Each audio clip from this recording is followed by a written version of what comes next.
நம்ம உடல் blood test பண்ணி பார்க்கும்பொழுது கிரியேட்டின் லெவல் அதிகமாக இருக்குங்க. பொதுவாக இந்த கிரியேட்டின் லெவல் வந்து 1.2 இதுக்குள்ளே இருக்கணும். ஸோ இல்லை 1.15. ஸோ இந்த ரேஞ்சில் இருந்தால் நல்லதாக இருக்கும் அப்படின்னு சொல்லும்பொழுது ஒரு சிலருக்கு இந்த 1.34 இன்க்ரீஸ் ஆகிட்டே இருக்குங்க. 1.6 1.8. ஸோ இந்த லெவலில் இருக்கக்கூடியவங்க ரொம்ப ரொம்ப கேர்ஃபுல்லாக இருக்கணும். ஒரு 2 தாண்டி 2.53 இப்படி போயிட்டே இருந்துச்சுன்னா சிறுநீரகங்கள் அதிகமான பாதிப்புக்கு உள்ளாகிருக்கு அப்படின்னு நம்ம நிறைய பேருக்கு இது வந்து அட்வான்ஸ் ஸ்டேஜ்லேயோ இல்லை ஒரு 50% 60% கிட்னி டேமேஜ் ஆன பிறகு தான் நம்ம வந்து டயக்னோஸ் பண்ணுறோம்.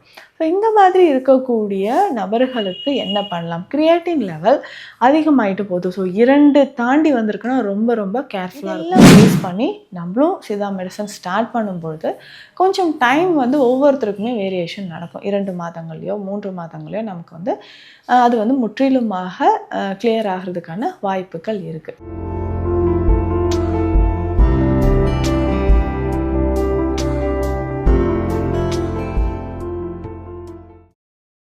வரம் நேயர்களுக்கு வணக்கம். நான் டாக்டர் நித்யா, சித்தா ஃபிசிஷியன். நம்ம உடல் பிளட் டெஸ்ட் பண்ணி பார்க்கும்பொழுது கிரியேட்டின் லெவல் அதிகமாக இருக்குங்க. பொதுவாக இந்த கிரியேட்டின் லெவல் வந்து 1.2 இதுக்குள்ளே இருக்கணும். ஸோ இல்லை 1.15. ஸோ இந்த ரேஞ்சில் இருந்தால் நல்லதாக இருக்கும். இல்லை அப்படின்னு சொல்லும்பொழுது ஒரு சிலருக்கு இந்த 1.34 இன்க்ரீஸ் ஆகிட்டே இருக்குங்க. 1.6 1.8. ஸோ இந்த லெவலில் இருக்கக்கூடியவங்க ரொம்ப ரொம்ப கேர்ஃபுல்லாக இருக்கணும். ஒரு 2 தாண்டி 2.53 இப்படி போயிட்டே இருந்துச்சுன்னா சிறுநீரகங்கள் அதிகமான பாதிப்புக்கு உள்ளாகிருக்கு அப்படின்னு நம்ம தெரிஞ்சுக்கணும். ஸோ இன்றைய காலகட்டத்தில் ஒரு சிலருக்கு தான் இந்த மாதிரி இது ஏர்லி ஸ்டேஜ்லேயே டயக்னோஸ் பண்ணுற ஒரு வாய்ப்பு கிடைக்குது. நிறைய பேருக்கு இது வந்து அட்வான்ஸ் ஸ்டேஜ்லேயோ இல்லை ஒரு 50% 60% கிட்னி டேமேஜ் ஆன பிறகு தான் நம்ம வந்து டயக்னோஸ் பண்ணுறோம். ஸோ இந்த மாதிரி இருக்கக்கூடிய நபர்களுக்கு என்ன பண்ணலாம்? கிரியேட்டின் லெவல் அதிகமாகிட்டு போகுது. ஸோ 2 தாண்டி வந்திருக்குன்னா ரொம்ப ரொம்ப கேர்ஃபுல்லாக இருக்கணும். இன்னொன்று நம்மளுடைய ஏஜ் 50 வயதை கடந்து 45 வயதை கடந்து இருக்கக்கூடிய நபர்களுக்கு கிரியேட்டின் லெவல் அதிகமாகுதுன்னா ரொம்ப ரொம்ப கேர்ஃபுல்லாக இருந்து அதற்கான சிகிச்சைகளை எடுத்துக்கணும். இதில் நம்ம கவனத்தில் வைக்க வேண்டிய விஷயம், நீண்ட நாட்களாக நமக்கு பிளட் ப்ரெஷர் இருக்கா அப்படின்னு பார்க்கணும். பிளட் ப்ரெஷர் அதிகமாக இருக்கக்கூடிய நபர்கள், பிளட் ப்ரெஷர் அதிகமாக இருந்துச்சுன்னா கண்டிப்பாக நம்ம உடலில் கிரியேட்டின் லெவல் அதிகரிக்க சிறுநீரகங்கள் பாதிப்பு ஏற்பட வாய்ப்புகள் இருக்குது. அதே சமயம் ஹீமோக்ளோபின் லெவல் எவ்வளோ இருக்குன்னு செக் பண்ணணும். ஸோ இந்த ஹீமோக்ளோபின் லெவல் குறைஞ்சிக்கிட்டே வருது, ஆர்பிசி செல்ஸோட கவுண்ட் நமக்கு குறையுது அப்படின்னு சொன்னால் ரொம்ப ரொம்ப கவனமாக இருக்கணும். ஸோ இந்த மாதிரி காரணங்களால் நமக்கு என்ன ஆகலாம் அப்படின்னா சிறுநீரகங்களில் பாதிப்பு ஏற்பட்டு நம்ம ரத்தத்தில் கிரியேட்டின் லெவல் அதிகமாகும். ஸோ முக்கியமாக பார்த்தோம்னா ஒரு சிலர் சொல்லுவாங்க உப்புச்சத்து அதிகமாகிடுச்சிங்க உடலில் அப்படின்னு. உப்புச்சத்து அப்படின்னா இதுதான். ஸோ கிரியேட்டின் அதிகமாகிறது, யூரியா லெவல் அதிகமாகிறது, யூரிக் ஆசிட். ஸோ இது எல்லாமே நம்ம உடல்ல இருந்து வெளியேறக்கூடிய கழிவுகள். இப்போ கழிவுகள் வந்து வெளியேறாமல் உடலில் தேக்கம் ஏற்படும் பொழுது அதிக பாதிப்பை நமக்கு வந்து உண்டாகுது. இந்த பாதிப்பிலிருந்து மீண்டு வருவதற்கு என்ன செய்யலாம்? ஸோ ஆரம்பத்தில் இது வந்து ரொம்ப பயப்பட வேண்டாம். நம்மளோட கிட்னி ஃபங்க்ஷன் எப்படி இருக்குது, கிரியேட்டின் லெவல் எவ்வளோ இருக்குது, யூரியா லெவல் எவ்வளோ இருக்குது, ஸோ இதை பேஸ் பண்ணி ஸ்டார்டிங்லேயே நம்ம வந்து சித்தா மெடிசன்ஸ் கண்டினியூ பண்ணும்போது கொஞ்சம் கொஞ்சமாக சிறுநீரகங்கள் வந்து அதோடைய இயல்பு நிலைக்கு வர ஆரம்பிக்கும். ஆனால் இதற்கான ஒரு டைம் டியூரேஷன் எவ்வளவு? எல்லாருமே கேட்குற விஷயம், மேம் எனக்கு எவ்வளோ நாளில் இது வந்து சரியாகும்? 1 மந்தில் நான் க்யூர் ஆகிடுவேனா? ஓகே, உங்களை ஆர்வம் எப்போது நம்ம வந்து சீக்கிரம் க்யூர் ஆகணும் அப்படின்ற ஒரு எண்ணம் ஓகே தான். பட் ஒவ்வொருத்தருக்குமே எவ்வளோ நாளாக இந்த டேமேஜ் இருக்குது. ஸோ ஆல்ரெடி நமக்கு பாஸ்ட் மெடிக்கல் ஹிஸ்ட்ரி என்னன்றது தெரியணும். ஏதாவது நம்ம மெடிசன்ஸ் வந்து கண்டினியூஸாக எடுத்துருக்கலாம், இல்லை நமக்கு பிளட் ப்ரெஷர் இருந்திருக்கலாம், இதயம் தொடர்பான பிரச்சனைகளோ நம்மளுடைய டயட் ஹேபிட்ஸோ இதெல்லாம் பேஸ் பண்ணி நம்மளும் சிதா மெடிசன் ஸ்டார்ட் பண்ணும்பொழுது கொஞ்சம் டைம் வந்து ஒவ்வொருத்தருக்குமே வேரியேஷன் நடக்கும். 2 மாதங்கள்லையோ 3 மாதங்களையோ நமக்கு வந்து அது வந்து முற்றிலுமாக கிளியர் ஆகிறதுக்கான வாய்ப்புகள் இருக்குது. ஸோ தொடர்ந்து நம்மளுடைய உணவு முறையும் மருந்து முறையும் நம்ம ஃபாலோ பண்ணிக்கிட்டே வரணும். ஸோ பெரும்பாலும் நிறைய பேர் சொல்கிற விஷயம் என்னென்னா, மேம் நான் வந்து இந்த மூக்கிரட்டை கீரை பயன்படுத்துகிறேன், இதை வந்து நான் ஜூஸ் மாதிரி டெய்லி குடிச்சிட்டு வரேன் அப்படின்னு சொல்லுவாங்க. இல்லை சில வகையான மூலிகைகள், ஸோ இது வந்து என் ஃப்ரெண்ட்ஸ் சொன்னது, இந்த மாதிரி நான் கேள்விப்பட்டு இந்த மூலிகைகள் எல்லாம் சாப்பிட்றேன் அப்படின்னு சொல்லுவாங்க. மூலிகைகள் சரிதான், ஆனால் அதனோட உணவு முறை ரொம்ப ரொம்ப இம்பார்ட்டண்ட். பெரும்பாலும் நம்ம தவிர்க்க வேண்டிய உணவுகளை கட்டாயம் நம்ம தவிர்த்தே ஆகணும். ஸோ என்னென்ன தவிர்க்கணும்னா, அதிகமாக உப்பு சேர்த்து சாப்பிடுவது, இனிப்பு சேர்த்து சாப்பிடுவது, புரோட்டீன் டயட் அதிகமாக எடுக்கிறது. ஸோ புரோட்டீன் டயட் வந்து ஒவ்வொருத்தருக்கும் எவ்வளோ நீட் இருக்குன்றது டாக்டரை கன்சல்ட் பண்ணிக்கணும். ஸோ டாக்டர் சொல்கிற அளவுக்கு அந்த புரோட்டீன் எடுக்கலாம். ஒரு சிலர் கம்ப்ளீட்டாக புரோட்டீன் இல்லாமல் இருக்கணும், நான்வெஜ் எடுக்காமல் இருக்கணும்.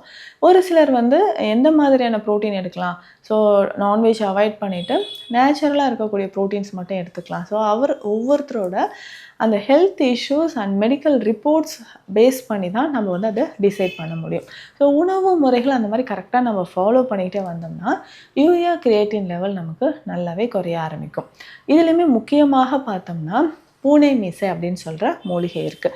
எப்படி மூக்கிரட்டை சொல்கிறோமோ அதே மாதிரி தான் இந்த ஜாவா அப்படின்னு சொல்லக்கூடிய பூனை மீசை. இதுவுமே சிறுநீரகம் தொடர்பான பிரச்சனைகளுக்கு மிக சிறந்தது. இன்றைய காலகட்டத்தில் இந்த ஜாவா பேஸ் பண்ணி இந்த டீ மாதிரி நிறைய பேர் வந்து ஃபாலோ பண்ணுறாங்க. ஜாவா டீ வந்து மார்க்கெட்டில் அவைலபிளாக இருக்குது.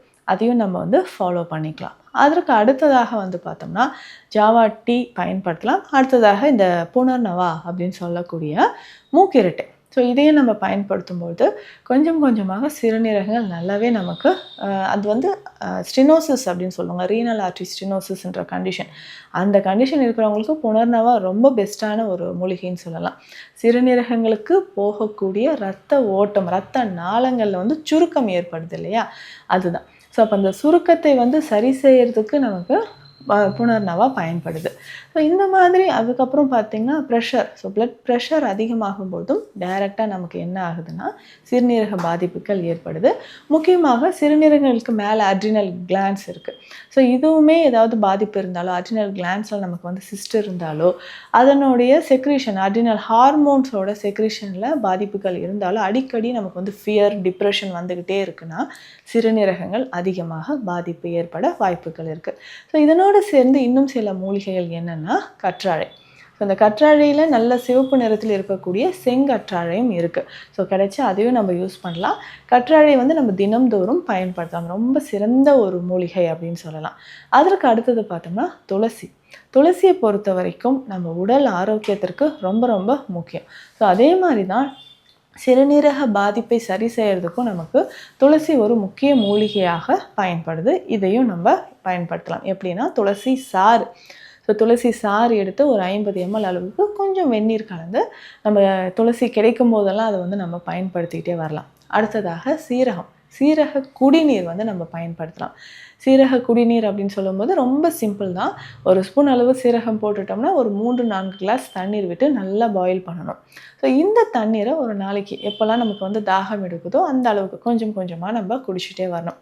பொதுவாகவே சிறுநீரக பிரச்சனை இருக்கிறவங்க கொஞ்சம் வந்து நம்ம தண்ணீர் அளவுப்படி தான் நம்ம கொடுக்கணும். ஸோ எந்த அளவுக்கு நமக்கு பாதிப்பு இருக்கோ, ஸோ மருத்துவர்கள் சொல்கிற மாதிரி அளவுக்கு நம்ம தண்ணீர் வந்து எடுத்துக்கணும். ஸோ பெரும்பாலும் நம்ம உடலில் சிறுநீரக பாதிப்புகள் இருக்கும்பொழுது, இந்த சிகேடி அப்படின்னு சொல்லுவாங்க, இந்த கிரானிக் கிட்னி டிசீஸ் இருக்கும்பொழுது தான் நம்ம ரத்தத்தில் யூரியா கிரியேட்டின் லெவல் வந்து அதிகமாகிட்டே வரும். இதை கண்ட்ரோல் பண்ணுறதுக்கு சித்த மருந்துகள் இருக்குது. இல்லை ஏற்கனவே நம்ம இந்த மாதிரியான சிகிச்சைகளெல்லாம் எடுத்துட்டோம், ஸோ இந்த மருந்துகளெல்லாம் எடுத்துகிட்ருக்கோன்னு சொன்னாலும் அதற்கு ஏற்ற மாதிரி அதை கூட கம்பைன் பண்ணியே நம்ம வந்து மூலிகை மருந்துகளை நம்ம ஃபாலோ பண்ணிக்கலாம். ஸோ இந்த மாதிரி நமக்கு சிறுநீரகம் தொடர்பான பிரச்சனைகள் இருந்தால் கவனத்தில் வைக்க வேண்டியது முதல்ல உணவு முறை. ஸோ உணவு முறைகள் ரொம்ப இம்பார்ட்டண்ட். டயட் வந்து ரொம்ப, மெடிசன் கூட செகண்டரின்னு சொல்லலாம். ஸோ இதுக்கு வந்து டயட் ரொம்ப இம்பார்ட்டண்ட். ஏன்னா இன்றைக்கு நிறைய பேருக்கு நம்ம சிகிச்சை அளித்த அந்த உணவு முறையும் மெடிசன்ஸும் கரெக்டாக ஃபாலோ பண்ணுறவங்களுக்கு செகண்ட் மந்த் ரிசல்ட், ஒரு மாதம் கழித்து செகண்ட் மந்த் ரிசல்ட் எடுத்துகிட்டு வரும்போதே நமக்கு அவ்வளோ ஹாப்பியாக இருக்கும். ஸோ நம்ம ரிசல்ட் பார்க்குறதுக்கு முன்னாடி அவங்களே சொல்லுவாங்க, மேம் நல்ல இம்ப்ரூவ்மெண்ட் இருக்குது, ஸோ ஹெல்த் வைஸும் நான் ரொம்ப ஹெல்த்தியாக ஃபீல் பண்ணுறேன், சிம்டம்ஸ் எல்லாமே குறைஞ்சிருக்கு அப்படின்னு சொல்லுவாங்க. அப்போ உணவு முறையும் மருந்தும் நம்ம கரெக்டாக ஃபாலோ பண்ணும்பொழுது சிறுநீரக பிரச்சனைகள், பிளட்டில் இருக்கக்கூடிய யூரியா கிரியேட்டின் லெவலும் நமக்கு கொஞ்சம் கொஞ்சமாக குறைய ஆரம்பிக்கும். உங்களுக்கு சிறுநீரகம் தொடர்பான மருத்துவ ஆலோசனைகளுக்கு ஸ்க்ரீனில் இருக்க நம்பருக்கு கான்டாக்ட் பண்ணுங்கள். நன்றி.